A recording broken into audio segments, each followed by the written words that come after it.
नमस्कार, एक बार फिर से स्वागत है फास्टर प्लस न्यूज में। और आज उपस्थित है जनपद कुशीनगर के कप्तानगंज नगर क्षेत्र में।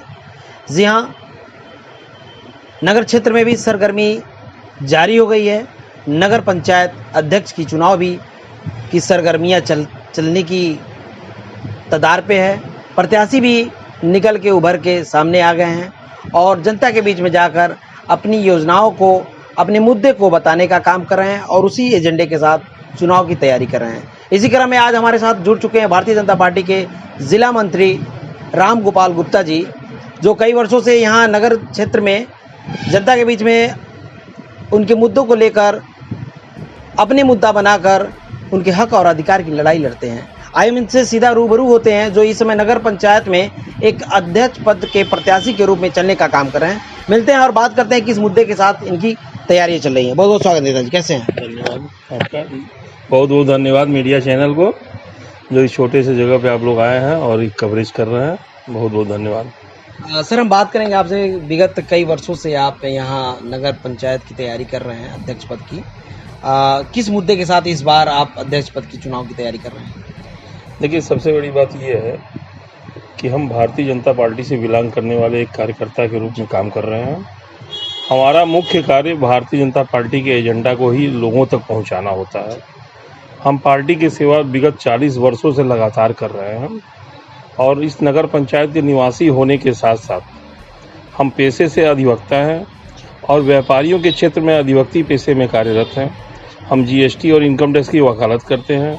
30 वर्षों से अधिवक्ती जीवन व्यतीत कर रहे हैं और लगातार व्यापारियों के बीच में, जनता के बीच में भारतीय जनता पार्टी के कार्यक्रमों को लेकर हम पहुंचते रहते हैं। वर्तमान में हमारे पास जिला पदाधिकारी के रूप में जिला मंत्री का महत्वपूर्ण दायित्व प्राप्त हुआ है। यह ऐसा दायित्व है जो हमको रामकोला विधानसभा में कार्य करने के लिए भी लगाया गया था। रामकोला विधानसभा के चुनाव के दौरान हमको विधानसभा का संयोजक भी बनाया गया था। माननीय विधायक विनय प्रकाश गौड़ जी के लिए हम लोगों ने, पार्टी ने पूरी तन्मयता के साथ यहाँ प्रचार प्रसार किया था, जिसका नतीजा ये रहा कि गोरखपुर मंडल में योगी आदित्यनाथ जी महाराज के बाद दूसरे नंबर पे जो विधायक प्रत्याशी विजयी हुए हैं वो रामकोला विधानसभा का क्षेत्र रहा है और उस विधानसभा क्षेत्र के हम संयोजक रहे हैं। इसलिए हमें अपनी पार्टी पे बहुत गर्व है। बहुत मेहनत करने के बाद भारतीय जनता पार्टी की सीट यहाँ बहुत ही महत्वपूर्ण सीट जो मानी गई, यहाँ की बहुत ही अच्छी वोटों से जीत आपने हासिल की। आप लोगों की मेहनत रंग लाई। हम बात करेंगे सर, जहाँ भी माननीय प्रधानमंत्री जी का कार्यक्रम लगता है वहाँ आपका चेहरा दिखता है और माननीय प्रधानमंत्री जी आपसे मिलने का काम करते हैं। लोगों का कहना है कि आप बहुत चहेते हैं। जी, ऐसा कुछ नहीं होता है। एक्चुअल में प्रोटोकॉल फिक्स होता है। प्रोटोकॉल के तहत ये निर्णय भारतीय जनता पार्टी के जिला अध्यक्ष द्वारा किया जाता है कि इस प्रोटोकॉल में किस व्यक्ति को भारत के यशस्वी प्रधानमंत्री, दुनिया के सबसे ताकतवर व्यक्ति से मिलने के लिए जिले में रखा जाए। जिले के पदाधिकारी होने के नाते यह मिलने का गौरव हमको प्राप्त होता है। हम चूँकि जिले के पदाधिकारी हैं, विधानसभा के संयोजक हैं, इस नाते हम को यह दूसरी बार अवसर मिला है कि हम भारत के प्रधानमंत्री जी से कुशीनगर एयरपोर्ट पे मुलाकात किए हैं। बहुत ही सुखद अनुभव रहा है, जीवन का बहुत ही महत्वपूर्ण क्षण रहा है और ये निश्चय ही कहीं भूलने वाला क्षण नहीं है। हम बात करेंगे सर नगर क्षेत्र पे, क्योंकि चुनाव आने वाला है और आप एक प्रत्याशी के रूप में चल रहे हैं, तो हम आपसे बात करेंगे सर, नगर क्षेत्र में आप भ्रमण कर रहे हैं तो सबसे जटिल समस्या क्या निकल के आ रहा है इस नगर क्षेत्र की? चूँकि भारतीय जनता पार्टी पिछले बार 2017 के चुनाव में नगर पंचायत कप्तानगंज से भारतीय जनता का पार्टी का कोई प्रत्याशी विजयी नहीं हो पाया था। ये बहुत दुखद ही क्षण था। कारण अनेक रहे हैं, लेकिन इस कारणों पर नहीं जाना है। केवल ये कहा जाएगा कि आने वाला समय जो 2022 का नवंबर महीने में नगर पंचायत का चुनाव होना है, इस चुनाव में भारतीय जनता पार्टी सुयोग्य उम्मीदवार के रूप में जिसे भी इस कार्य के लिए लगाएगी, चुनाव लड़ने की जिम्मेदारी देगी, वह निश्चित ही भारी बहुमत से विजय होगा। इसलिए कि जनता जनार्दन केवल भारतीय जनता पार्टी के कहे गए कार्यों पे ही विश्वास करती है। भारतीय जनता पार्टी जो बताती है उसी पे विश्वास करती है और उन्हीं के प्रचार प्रसार के माध्यम से ही यहाँ नगर पंचायत का अगला प्रत्याशी भारतीय जनता पार्टी का ही जीतेगा। हम आपसे बात करेंगे सर। यदि भारतीय जनता पार्टी आपको यहाँ से उम्मीदवार बनाती है तो मैं जानना चाहूँगा कि जनता के लिए विकास के क्षेत्र में इस कप्तानगंज नगर क्षेत्र को क्या देना चाहेंगे? अगर भारतीय जनता पार्टी मुझ पर विश्वास करके यहाँ नगर पंचायत का प्रत्याशी बनाती है तो मैं भारतीय जनता पार्टी के इस विश्वास पे खरा उतरूंगा।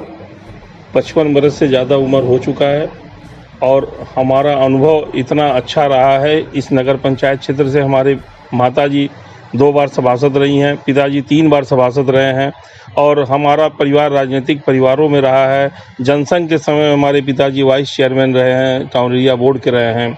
हम व्यवसायी परिवार से जुड़े हुए हैं और ये मान के चल रहे हैं कि अगर नगर पंचायत में भारतीय जनता पार्टी के प्रत्याशी के रूप में हमें अगर मौका मिलता है तो नगर की समुचित विकास के लिए किसी भी तरह की कोताही नहीं बरती जाएगी। लोगों का विश्वास पूर्व चेयरमैन पे टूट चुका है। इस नाते भारतीय जनता पार्टी ही एक ऐसी पार्टी है जिसके प्रत्याशी पे लोगों का विश्वास आज भी कायम रहेगा। फिर हम अवगत करा दें आपसे कि विकास के क्षेत्र में क्या इस नगर क्षेत्र में अभी भी कमी है जो आपके आने के बाद पूर्ण किया जाएगा? सबसे बड़ी कमी यही कि जो 2017 के चुनाव में यहाँ के जो निर्दलीय प्रत्याशी विजयी रहे हैं वो फर्जी जाति प्रमाण पत्र लेके विजयी रहे हैं, जिस कारण ऊहापोह की स्थिति में पूरे 4.5 वर्ष बीत चुका है। विकास शून्य के मात्र रहा है, इसलिए कि लोग अपनी कुर्सी बचाने के चक्कर में कोर्टों में दौड़ते रहे हैं, जिलाधिकारी कमिश्नर कार्यालय में अपील करते रहे हैं, समाज कल्याण विभाग में अपील करते रहे हैं, जिस कारण समुचित विकास नहीं हो पाया है, लोगों का ध्यान भटकता गया है।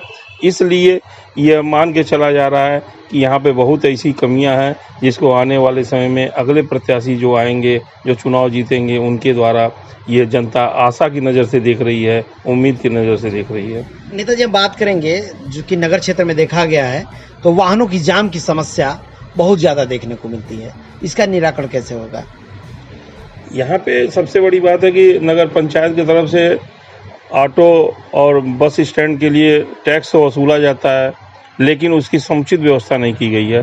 कहीं भी टैक्सी के लिए स्टैंड नहीं बनाए गए हैं, कहीं भी ऑटो के लिए स्टैंड नहीं बनाए गए हैं, कहीं बसों के जगह नहीं तलाश किए गए हैं जहां पे बसों को रोक के सवारियों को बैठा के समुचित उपाय किया जा सके।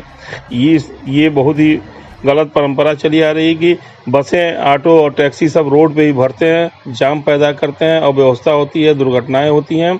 इसलिए यह सबसे ज़रूरी होगा कि अगर वास्तव में बस वाले, टैक्सी वाले टैक्स देते हैं नगर पंचायत को, तो नगर पंचायत की जिम्मेदारी है कि वो व्यवस्था करें और सुनिश्चित ये करें। नेताजी, एक समस्या और है, क्योंकि नगर क्षेत्र की जनता यानी कि जल ही जीवन है और जल के लिए नगर क्षेत्र की जनता को 20 रुपये बॉटल प्रत्येक दिन खरीदना पड़ता है। हम आपसे जानना चाहेंगे, अगर नगर की जनता आपको चुनती है तो उस क्षेत्र में आप क्या करने हैं? देखिए, पहले इस संबंध में एक बात स्पष्ट कर दें कि भारत के यशस्वी प्रधानमंत्री आदरणीय नरेंद्र मोदी जी ने एक अलग से ही जल संसाधन मंत्रालय बनाया है और इस मंत्रालय का विशेष उद्देश्य है कि लोगों के बीच में शुद्ध जल प्राप्त हो।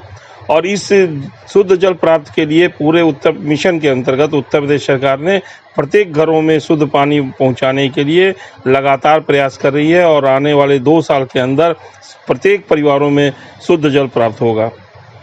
नेताजी, एक समस्या और है आपके नगर क्षेत्र में, चूँकि देखा गया, आप भी देखे होंगे, फल मंडी की तरफ से एक नहर जाती है, नाला जाती है, उसकी सफाई को लेकर बहुत सारे जनता ने कहा कि अगर साफ़ हो जाए, सुंदरीकरण हो जाए तो ये स्वच्छ लगेगा, यहाँ 2-4 लोग बैठेंगे, कुर्सियाँ लग जाएंगी।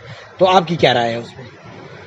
अभी जो बस स्टैंड पे सब्जी जो फल मंडी है उसके संबंध में यही कहना है कि ओवरब्रिज पास हो गया है। ओवरब्रिज माननीय सांसद जी के प्रयास से पास हो गया है। सांसद जी ने इस ओवरब्रिज का शिलान्यास भी कर दिया है। कुछ टेक्निकल कारणों से ये ओवरब्रिज पे काम शुरू नहीं हो पाया है। बहुत ही जल्द इसकी शुरुआत हो जाएगी और शुरुआत होने के बाद से उन लोगों की एक समुचित व्यवस्था होगी कि जो नीचे फल मंडी की दुकानें लगती हैं और जो नाला जाता है बगल में, जो वो आपका ये जो व्यवस्थाएं गड़बड़ हुई हैं, उस संबंध में बहुत जल्दी ही सुचारू रूप से इसकी व्यवस्था शासन प्रशासन के द्वारा की जाएगी। और अगर आने वाले समय तक कोई जनप्रतिनिधि निर्वाचित होता है, नगर पंचायत का जिम्मेदार व्यक्ति होता है, उनके द्वारा की जाएगी। अंत में हमारे चैनल के माध्यम से कप्तानगंज नगर क्षेत्र की जनता से क्या अपील करना चाहेंगे, क्या कहना चाहेंगे? भाई, नगर पंचायत कप्तानगंज की जनता से यही अपील करेंगे कि कप्तानगंज में एक स्थायित्व व्यक्ति के लिए, एक ईमानदार छवि के लिए, एक जागरूक व्यक्ति के लिए, एक पढ़े लिखे नौजवान के लिए, एक अच्छे माहौल के लिए बनाने के लिए यहाँ की जनता भारतीय जनता पार्टी के उम्मीदवार को वो चुनेगी और आने वाले समय में नवंबर में नगर पंचायत कप्तानगंज पे भारतीय जनता पार्टी का ही कब्जा होगा।